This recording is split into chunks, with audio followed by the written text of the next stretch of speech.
Alô, meus queridos, fala, minhas queridas, olha só, e continuando a parte de prisões cautelares, eu preciso trabalhar com você a prisão mais famosa do Brasil, a prisão mais famosa em concursos públicos, até porque é aquela que mais cai. Doutor, permita-me trazer uma notícia específica para a galera de carreiras policiais. Toda prova que tem no edital prisão em flagrante, cai uma questão, 2, 3, 4 questões de prisão em flagrante, ok? Então, especificamente, isso é muito importante. Para a galera de tribunal, é mais recorrente outros temas, ok? Por isso que eu preciso te direcionar, da mesma forma para algumas carreiras administrativas. Mas em se tratando especificamente de carreiras policiais, meu Deus, esse é o tema que mais despenca, ok? Então permita-me entrar aqui com você com o tema, vamos trabalhar o tema de prisão em flagrante. Olha só, olha só, olha só. Prisão em flagrante. Doutor, quando você pega esse tema de prisão em flagrante propriamente dito, a palavra flagrante, ela deriva do latim flagrare, não é? Você tem queimando, no ato. Eu te pergunto, já flagrou alguém? Ai, Pedro, eu acho que eu já flagrei. E detalhe, é flagrante, não é fragrante, não. Fragrante é de fragrância. Beleza? Então, ó, cuidado com essa porra. Artigo 301 até o artigo 310 do Código de Processo Penal. Você encontra esse dispositivo, não preciso nem dizer que a leitura do dispositivo é, de fato, obrigatória. Ok? Então, falou de prisão em flagrante, o que eu quero trabalhar, o que eu quero estabelecer com você propriamente dito no que diz respeito a esses artigos aqui. Doutor, a prisão em flagrante, permita-me estabelecer um conceito aqui com você. Olha só. Qual seria, Pedro, tecnicamente falando, o conceito? O que é a prisão em flagrante, doutor? A prisão em flagrante propriamente dita, na prática, ela é nada mais do que o cerceamento de liberdade de quem efetivamente se encontra praticando um crime. Então, a prisão em flagrante, ela nada mais é do que o cerceamento da liberdade de quem está ou de quem acaba de praticar um crime. Então é o cerceamento da liberdade de alguém que se encontra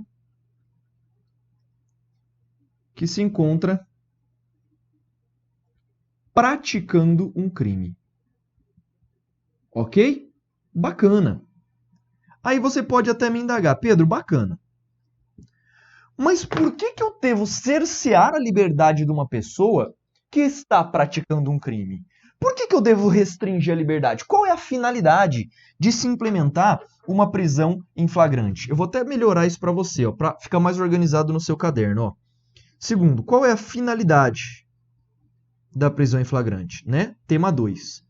Qual seria a finalidade da prisão em flagrante, doutor? Basicamente, a prisão em flagrante ela visa cumprir 3 finalidades. 1. Impedir a fuga do suposto criminoso. Sim ou não? Tranquilo esse daqui, né? Impedir a fuga do suposto criminoso. Num ponto de vista um pouco mais técnico, você também pode dizer que a prisão em flagrante ela visa impedir a consumação de determinado crime. Imagina, você vê que o cara tá batendo no outro, querendo matá-lo. Você vai esperar o cara matar para depois prender? Claro que não. Então, impedir a consumação do crime, não é? Então, eu também quero impedir a consumação do crime. Impedir a consumação do crime. Por fim, eu preciso encaminhar essa pessoa que vai presa para a delegacia, para que ele responda nos moldes da lei, sim ou não? Então, a terceira finalidade seria assegurar a aplicação da lei penal. Tudo bem? Então, basicamente, estas são as 3 finalidades que existem hoje que legitimam a implementação da chamada prisão em flagrante. Isso é muito importante para nós, mas muito importante mesmo. Então, prender alguém em flagrante significa cercear a sua liberdade com esses 3 objetivos. Bacana, tranquilão. Deu para entender como é que funciona essa noção mais introdutória. Em segunda análise, na verdade em terceira análise, eu quero trabalhar com você os sujeitos. Sujeitos. Pedro, o que você quer me mostrar no que diz respeito aos sujeitos propriamente dito da prisão em flagrante? Olha só. Os sujeitos, doutor, pode existir primeiramente o sujeito ativo, que é o sujeito que efetivamente prende, né? 3.1. Existe o sujeito ativo, que é quem efetivamente prende, e existe o 3.2, que é o sujeito passivo. Vamos lá? Quem, portanto, pode prender no Brasil? Quem pode ser o sujeito ativo? Quem pode cercear a liberdade do peão no Brasil? Doutor, quem pode prender no Brasil, nos termos da Constituição, é qualquer do povo. Qualquer pessoa do povo pode e a polícia deve prender. Então existe aquilo que a gente chama de permissivo constitucional, que é qualquer do povo, e existe a obrigatoriedade, que é a polícia deve. Percebeu? Então, sujeito ativo, qualquer pessoa. Qualquer pessoa. Pedro, esta pessoa pode ser menor de idade? Pode. Um menor pode dar voz de prisão? Pode. Um idoso pode? Claro que pode. Um deficiente pode? Sem problema. Doutor, a Constituição é clara. Qualquer pessoa do povo pode e a polícia deve. Então, quanto ao sujeito ativo, eu não tenho muita preocupação. Sujeito ativo pode ser o obrigatório, que é a polícia, ou o facultativo, que é qualquer do povo. Deu para entender. E o sujeito passivo? Quem pode ser preso no Brasil? Doutor, a regra é que o sujeito passivo de crimes é que pode ser, em regra, qualquer pessoa.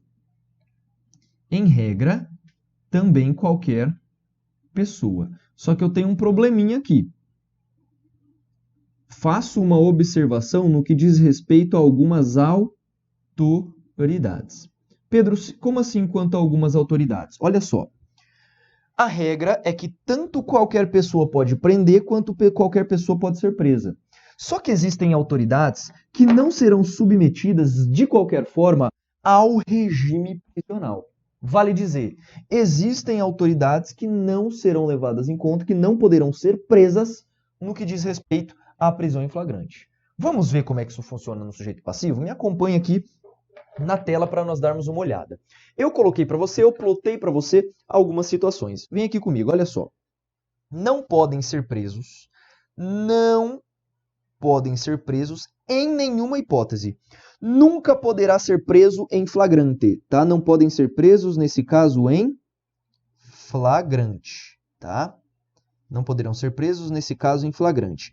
Quem, Pedro, nesse caso, não poderá ser preso em flagrante propriamente dito? Primeiro, o presidente da República.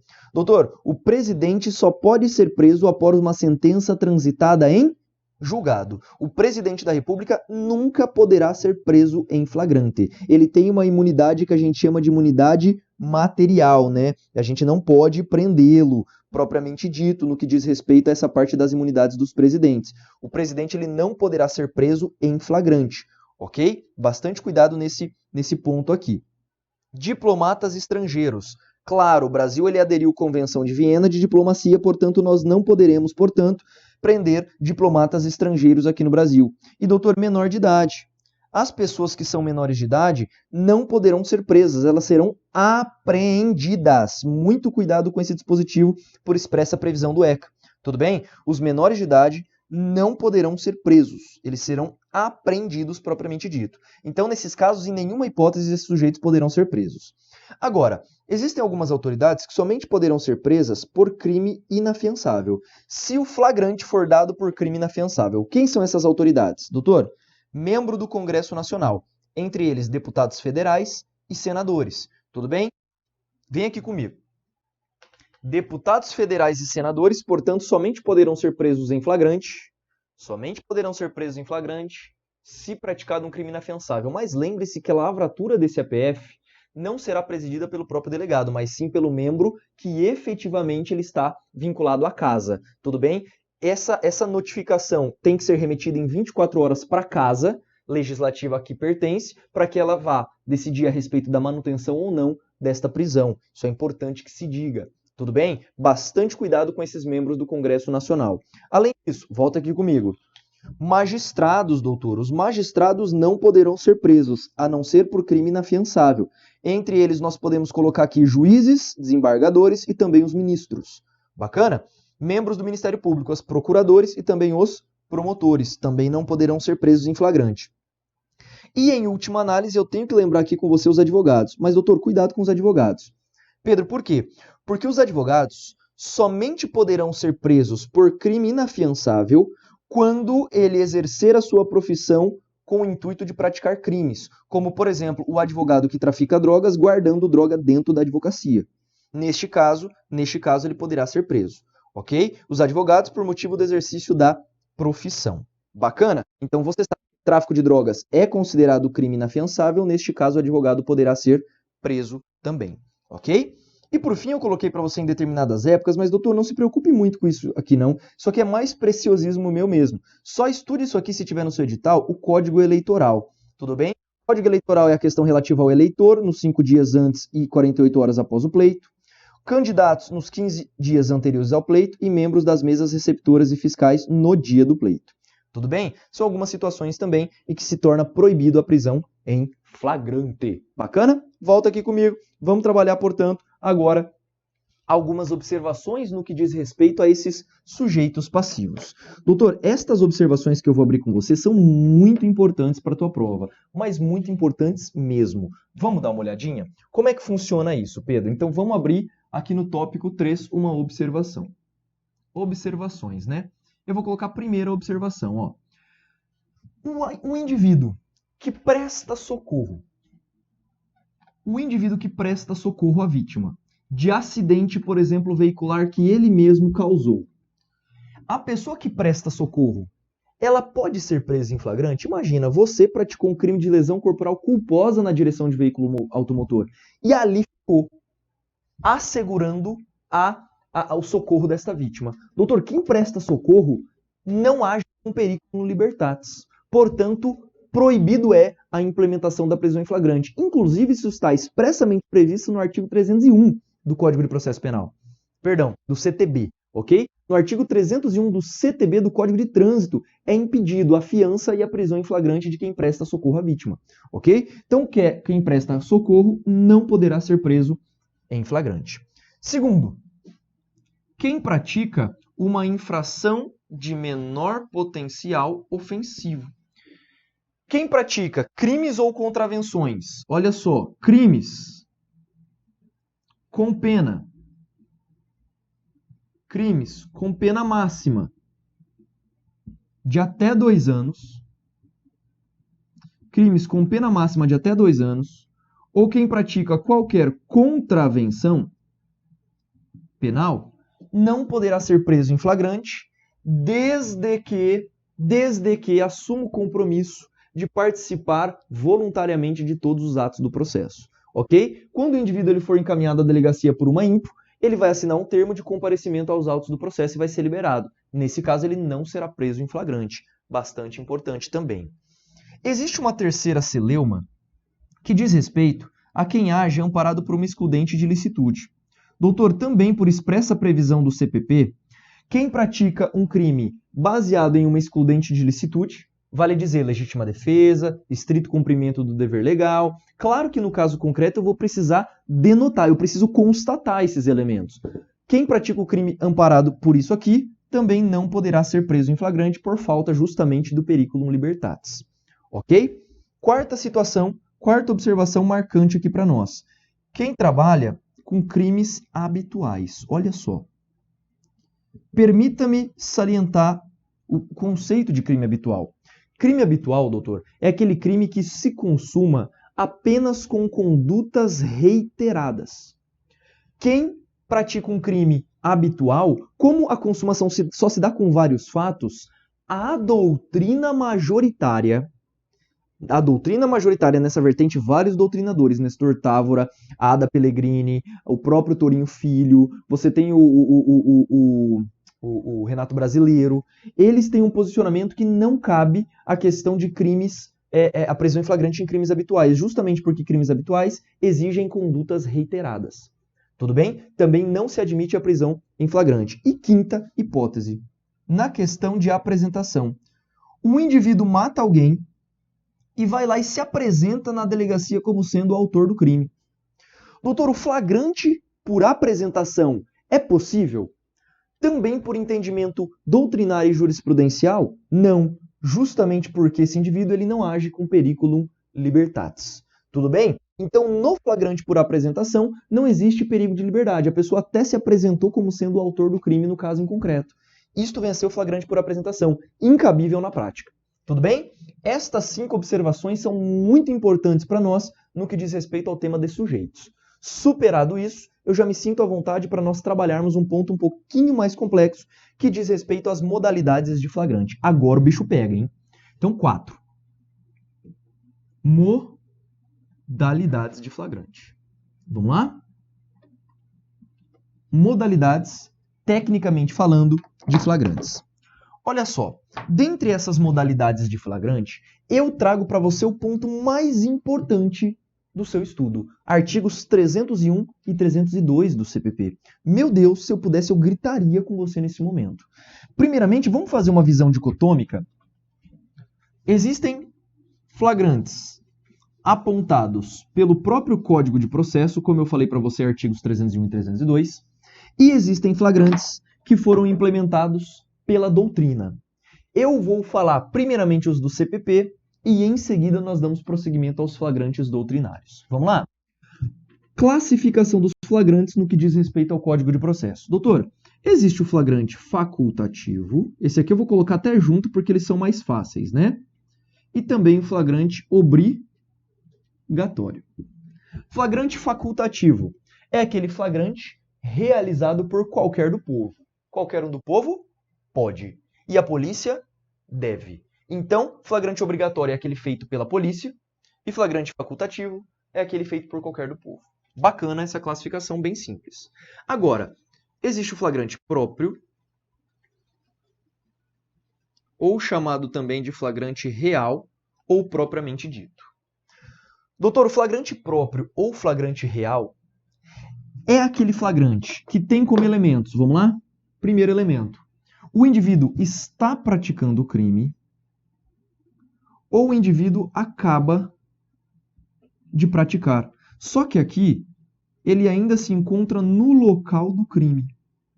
Então, olha só.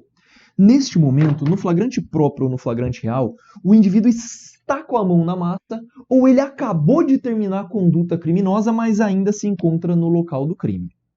Tudo bem? Aqui nós não temos um lapso de tempo relevante entre a conduta criminosa e a fuga, digamos assim, desse indivíduo. Esse é o flagrante próprio, real, ok? Além do flagrante próprio, existe ainda o flagrante impróprio. Olha só, flagrante impróprio, chamado também de flagrante irreal, e pasme agora, esse, quando cai em prova, mata muita gente. Ele também é chamado de quase flagrante. Ele também é chamado de quase flagrante. Doutor, flagrante impróprio, irreal ou quase flagrante. Nesta modalidade, o indivíduo, logo após a prática do crime, após ser perseguido, ele é encontrado com vestígios do crime. Perceba. Aqui, o ponto mais importante para você, sem dúvida, é a questão da perseguição. Ok? Olha só, o que diferencia, mais tecnicamente falando, o flagrante próprio do impróprio é a questão da perseguição. No flagrante impróprio, perdoe-me, no flagrante impróprio, o indivíduo, ele pratica o crime, olha só que interessante, o indivíduo praticou o crime, e logo após, o que é logo após, Pedro? Não existe um posicionamento fixo. Esse logo após, ele existe enquanto houver diligência, não se restringindo unicamente ao tempo de 24 horas, não. Ok? Tem doutrinador que fala que é até 24 horas, mas esse não é o posicionamento majoritário, nem o posicionamento da sua banca. Esse logo após é um tempo juridicamente relevante. Ok? É nada mais do que aquele lapso entre o noticiamento do crime e também o início da perseguição. Esse é o lapso de logo após, ok? Perseguição. Doutor, primeira coisa que se pergunta, precisa de contato visual para perseguição? Doutor, precisa de contato visual? Você vai dizer que não. É desnecessário o contato visual. Basta que se tenha, nesse caso, diligências em andamento. Tudo bem? basta que haja diligências em andamento. E digo mais, estas diligências em andamento, doutor, deverão ser, na verdade, ininterruptas. Olha só, essas diligências em andamento, elas deverão ser ininterruptas. O artigo 250 e o artigo 290 do Código de Processo também vai trazer uma noção, vai conceituar melhor para você o que é tecnicamente a perseguição. Então, olha que interessante. No flagrante impróprio, o indivíduo necessariamente tem que ser perseguido. Essa perseguição pode ser feita por qualquer do povo ou pela polícia. Não precisa só ser pela polícia, não. Qualquer do povo pode persegui-lo, ok? E logo após, ele é encontrado com vestígios do crime. Ele é alcançado com vestígios do crime. E por fim, permita-me entrar na última modalidade citada pelo CPP, que é justamente o flagrante presumido, chamado também de ficto ou assimilado. Flagrante presumido, flagrante ficto, ou pode complementar aí também assimilado. Tudo bem? Flagrante ficto ou presumido é aquele flagrante em que o indivíduo logo depois é encontrado com vestígios do crime.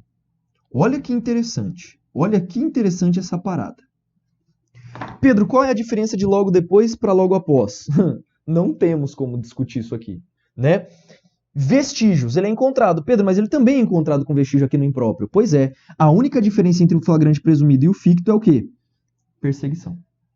Então, olha só, se a questão citar perseguição, necessariamente ela o quê? Te enquadrou no flagrante impróprio. Se ela não citou a perseguição, flagrante presumido ou ficto. Tudo bem? Cuidado com essas modalidades. E agora, permita-me fazer uma observação aqui no que diz respeito à prova, inclusive da PRF agora. Guilherme Nucci, doutor, ele salienta que quando a Constituição fala que a casa é asilo inviolável do indivíduo, nela ninguém podendo penetrar, salvo flagrante, por exemplo. Qual dos flagrantes permite que eu entre em residência, por exemplo, à noite, doutor? Olha só que interessante.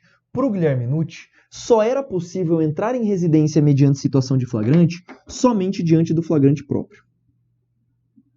Só esta era a hipótese legitimada. Doutor, este não é o posicionamento majoritário da doutrina, muito menos da banca, ok? O CESP-UNB na prova de 2019 da PRF trouxe o entendimento que é possível se entrar em residência em qualquer destas situações de flagrante aqui, ó. Não precisa, portanto, ser apenas a condição do flagrante próprio, não. Esta foi a questão cobrada na PRF, que é o posicionamento inclusive majoritário. Claro que se o indivíduo estiver sendo perseguido, ele precisa, a polícia para que entre na residência, ela precisa de elementos concretos de que ele praticou aquele crime. Ela não pode simplesmente entrar em qualquer caso. Tudo bem? Nesta situação, o que se preconiza é, eu preciso de elementos concretos, inclusive isto sendo ratificado pelo próprio STJ. Tudo bem? Presumido e ficto, mesma coisa. É possível. Só que aqui eu quero trazer uma observação no que diz respeito a quê? Olha só, a mera intuição de que dentro da residência está sendo praticado o crime não permite a entrada. Eu preciso de elementos concretos. Eu preciso de muito mais do que uma mera intuição para entrar, por exemplo, à noite na casa do peão. Ok? Então, mera intuição não permite entrada em residência sem estar pautado pela lei, sem mandado ou à noite. Tudo bem? Não permite a mera intuição. Este foi o posicionamento do STJ um pouco mais recente também.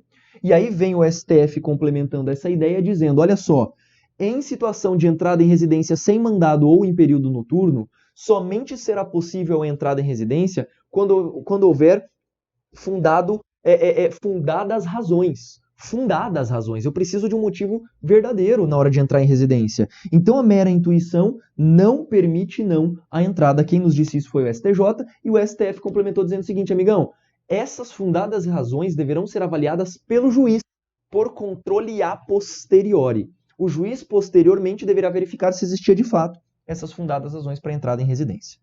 Estes são os flagrantes pautados pelo Código de Processo Penal. Avancemos, vamos entrar então agora no tópico 4.2, que são os flagrantes doutrinários. Tudo bem? 4.2, olha só.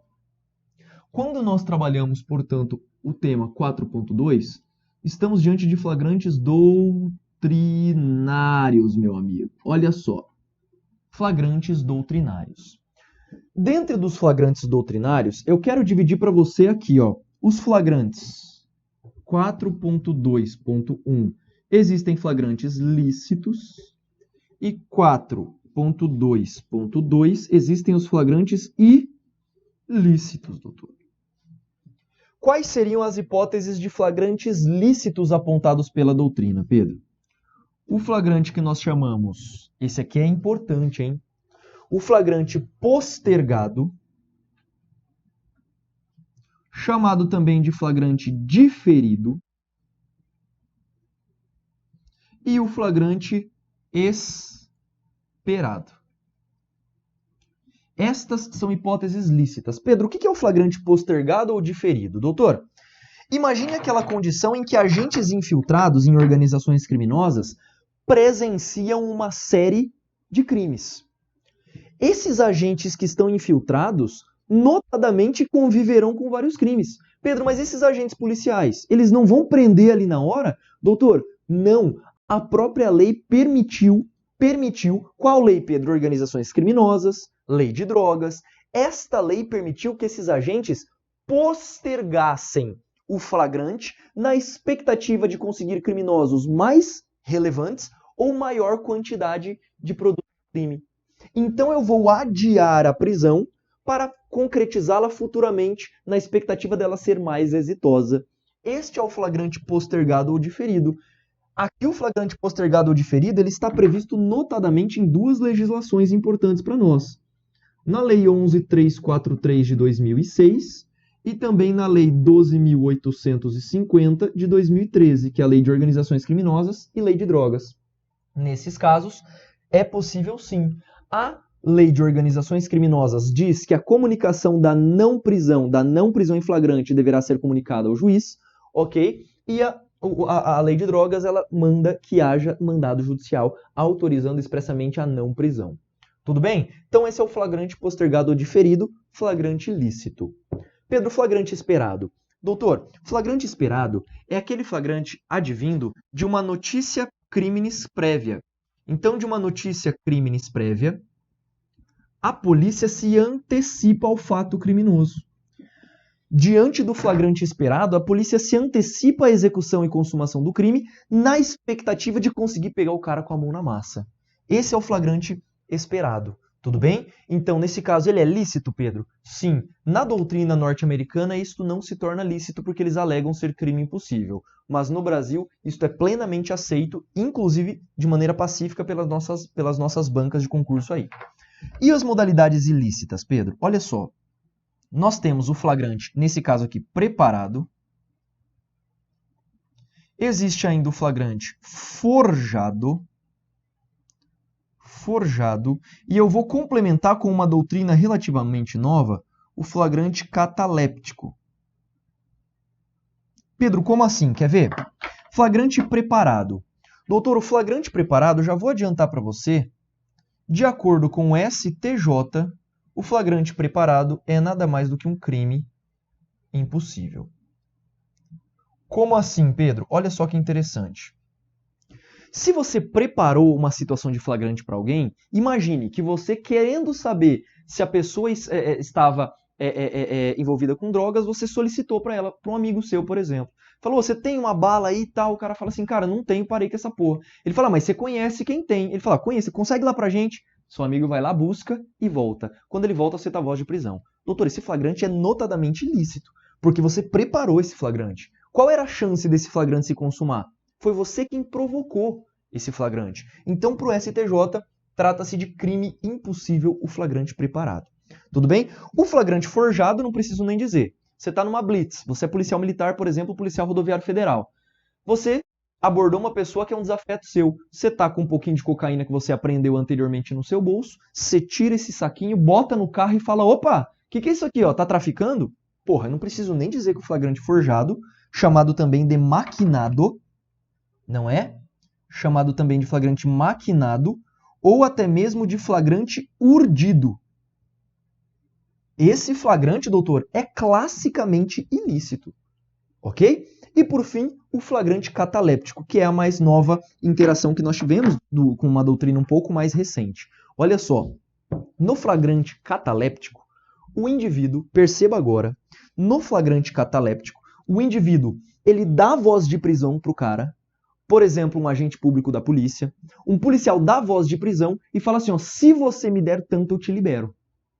Olha só, nesse caso, o flagrante cataléptico é aquele flagrante em que se exige uma vantagem devida para que se libere da prisão em flagrante.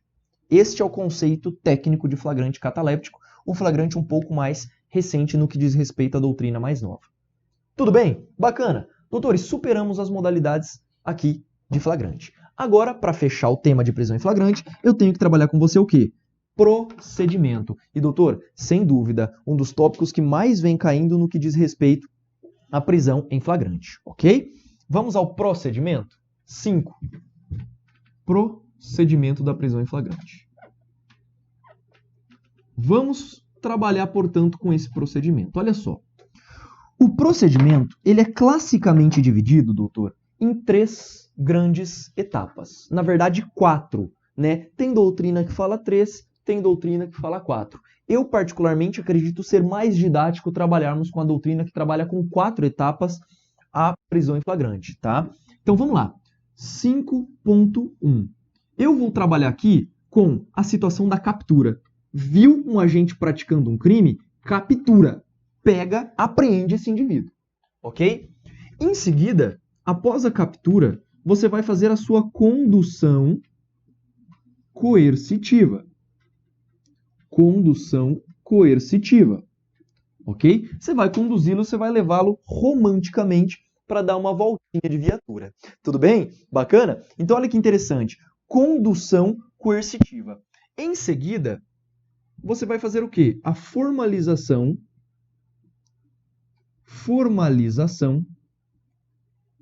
do APF, do auto de prisão em flagrante, ok? Esta formalização eu preciso necessariamente destrinchar com você.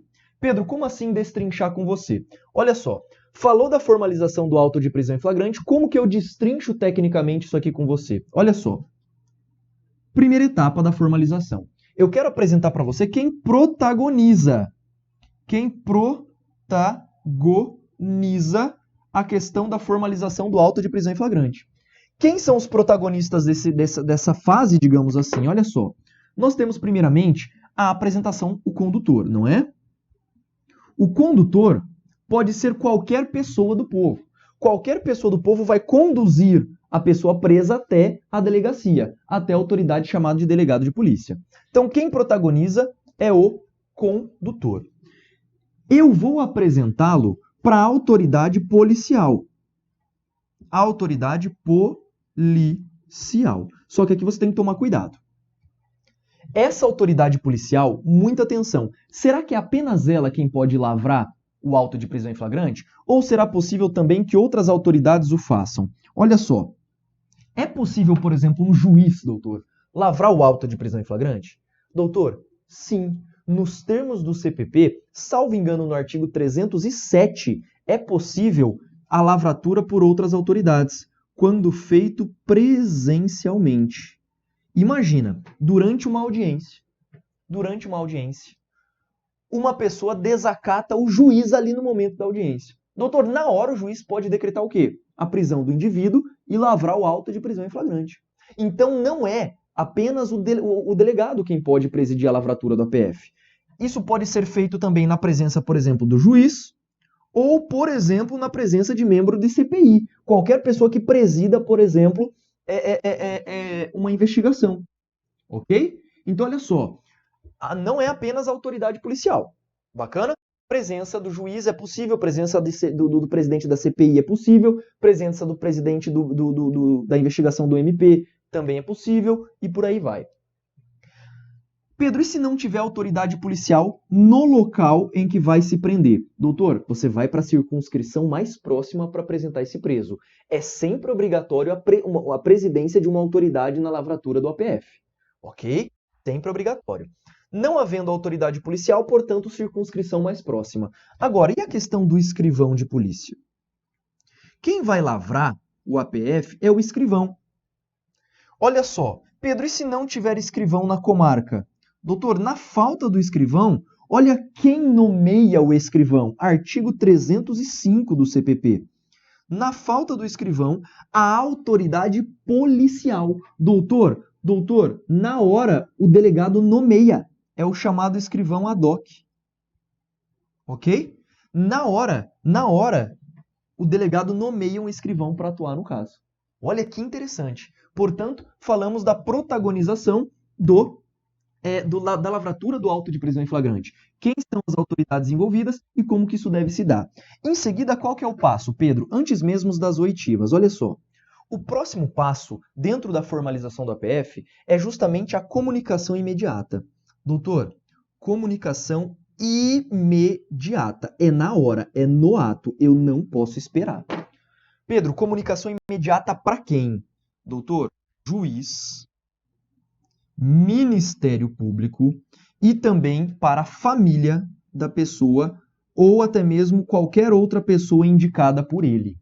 Tudo bem? Olha só, esta comunicação tem que ser imediata. Comunico o juiz, comunico o membro do Ministério Público e comunico a família ou uma pessoa indicada pelo preso. Tudo bem? Imediatamente, antes mesmo da lavratura da formalização da PF. Ok? Se eu não comunicar, Pedro, se não houver comunicação imediata, doutor, nulidade absoluta da prisão. Ok? Isto nós já temos de maneira sedimentada nas nossas jurisprudências. Ok? Nulidade absoluta da prisão, a não realização da comunicação imediata ao juiz, MP e família. Bacana. Em seguida, fez todas essas análises aqui, avancemos, eu tenho que trabalhar com você com as oitivas. O que vai acontecer, doutor? O delegado, ele vai ouvir as pessoas. Estas oitivas que serão feitas no que diz respeito ao delegado, elas precisam seguir uma sequência. Inclusive, essa sequência ela foi alterada pela reforma de 2008 do CPP. Uma reforma gritante que ajudou muito na elucidação dos casos. Primeira pessoa que vai ser ouvida será o condutor. Em seguida, nós temos a testemunhas, ok? Depois nós temos a figura da vítima e, por fim, será ouvido também o conduzido. Bacana? Então, olha só. O condutor será ouvido, geralmente é um policial militar, e ao ser ouvido, ao sair da repartição, ele vai receber um recibo e também será tudo reduzido a termo. Ele vai assinar a sua declaração, ele vai ser ouvido, tudo será reduzido a termo, ele vai assinar aquela declaração e vai receber um recibo. Este recibo consta as condições na qual o preso foi entregue para o delegado, dizendo o seguinte: a partir de agora, delegado, o preso é responsabilidade tua. Bacana? Então, no que diz respeito ao condutor, recibo e tudo será reduzido a termo. Testemunhas, doutor, olha só, se o próprio Código de Processo Penal fala testemunhas no plural, é no mínimo quanto? No mínimo 2. No mínimo 2, ok? Mas vai dizer, Pedro, e se não tiver testemunhas? Vamos lá. Havendo uma testemunha apenas, o próprio condutor funcionará como a segunda testemunha. Ok? Pedro, e se não tiver nenhuma testemunha? O condutor vai funcionar como uma testemunha e qualquer pessoa que ali estiver passando também funcionará como testemunha. Essa testemunha não é testemunha do fato criminoso, é uma testemunha da formalização da PF. Portanto, perceba a classificação, trata-se de uma testemunha imprópria, fedatária ou instrumental. Ok? Você que teve aula de testemunha, nós vimos esse tipo de testemunha. Bacana? Em seguida, a vítima será ouvida, toda a sua declaração será reduzida a termo e ela assina, e por fim, o conduzido também será ouvido, será reduzido a termo e ele também assina. Aí vem a questão, Pedro, e se o conduzido não quiser assinar? Isso invalida a prisão em flagrante? Não. Ainda assim a prisão permanece válida. O que se faz é o seguinte, constata-se, escreve-se no auto de prisão que ele não quis assinar, 2 testemunhas assinarão esse fato e tá tudo ok. Bacana? Então a não assinatura não invalida. E aí você vai me perguntar o seguinte, Pedro, beleza, fiz todas essas situações. Existe jurisprudência no sentido de testemunha? Existe. Olha só que interessante. A falta de testemunhas não invalida o APF. Porque eu já falei para você, neste caso, usa-se o condutor e usa-se qualquer pessoa que está passando por ali. Beleza? Findo as oitivas, nesta sequência obrigatoriamente, nós temos a 4ª etapa. Não é verdade? Então nós estávamos vendo lá 5.1, 5.2, 5.3 e agora nós vamos para o 5.4, que é o desfecho. É a última parte no que diz respeito à prisão em flagrante. Doutor, esse desfecho da prisão em flagrante, o delegado vai se perguntar algumas coisinhas. A prisão foi lícita? A prisão foi lícita? Se a pergunta for sim, ele vai perguntar, será que existe de fato autoria no crime? E em terceira análise ele vai perguntar, será que existe de fato materialidade? Se a resposta for positiva nesses 3 casos, o que o delegado faz, doutor? Nesta situação, o delegado lavra, na verdade o escrivão vai lavrar o APF, mais o delegado de polícia assina esse auto de prisão de flagrante. Olha só, auto de prisão em flagrante. Pronto. Lavrou-se o APF, e aí o que vai acontecer, doutor? Olha só. Esse auto de prisão em flagrante será remetido ao juiz em um prazo de quanto? Esse prazo não cai, despenca em prova. Em 24 horas. Em 24 horas eu tenho que remeter cópia do APF ao juiz, cópia do APF à Defensoria Pública ou ao advogado indicado por ele, e também deverei remeter essa cópia do APF, na verdade em um prazo de 24 horas, eu também tenho que remeter a nota de culpa. Vamos lá? Então, Pedro, esse prazo de 24 horas é importante? É. Eu tenho 24 horas para remeter cópia dos autos ao juiz, eu, delegado. Eu tenho 24 horas para acionar a Defensoria Pública também remetendo autos, ou o advogado indicado pelo cara, e 24 horas para enviar a nota de culpa. Cuidado, tá? A nota de culpa é nada mais do que um recibo ao preso que indica os motivos do qual ele foi preso e quem efetivamente o prendeu. Pedro, o delegado não remeteu ao juiz em 24 horas. Doutor, segundo o STJ, trata-se de mera irregularidade. Não torna ilícita a prisão.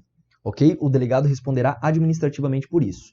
Agora, não remeteu a nota de culpa em 24 horas. Doutor, não remessa de nota de culpa em 24 horas, nulidade da prisão. Também sedimentado com o entendimento do STJ. Tudo bem? Doutor, assim nós finalizamos essa parte do desfecho. Lembrando que este juiz, o que ele pode fazer com esse auto de prisão em flagrante? Doutor, este juiz, propriamente dito, com o auto de prisão em flagrante, este juiz poderá converter a prisão em flagrante em preventiva se presentes os requisitos, ou conceder liberdade provisória com ou sem fiança, aí no caso concreto. Bacana? Então esse juiz ele homologa o auto de prisão e em 24 horas decide acerca da conversão da prisão em flagrante em preventiva, se presentes os requisitos, ou concessão de liberdade provisória com ou sem fiança. É isso que o juiz faz a priori ao se finalizar essa questão relativa à formalização do APF. Bacana? Doutor, finalizamos, portanto, a parte de prisão em flagrante, mas ainda eu peço para você mais um pouquinho de paciência para nós vermos o último tema aqui, que é a audiência de custódia. Não tem jeito, eu tenho que ver com você agora. A audiência de custódia, doutor, é importantíssima. Importantíssima mesmo. Pedro, por quê? Foi a alteração trazida pelo pacote anticrime. Vamos dar uma lidinha no que pode cair? Vem comigo aqui. Olha só. O artigo 310 diz que, após receber o APF, olha só esse juiz, ó, Esse juiz, após receber o APF em 24 horas, que a gente viu, em um prazo de até 24 horas após a realização da prisão, o juiz ele deve promover hoje uma audiência de custódia.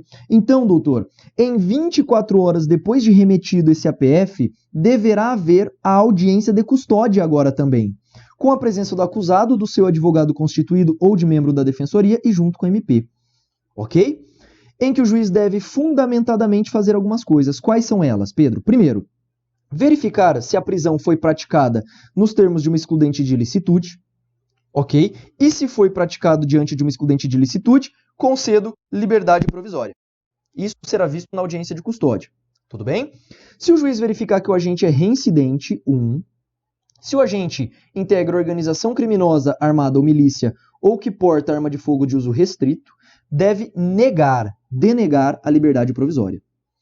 A autoridade de que deu causa sem motivação à não realização responderá administrativa, civil e penalmente pela omissão, e transcorridas as 24 horas do decurso do prazo, a não realização da audiência também enseja em ilegalidade da prisão, a qual deve ser o quê?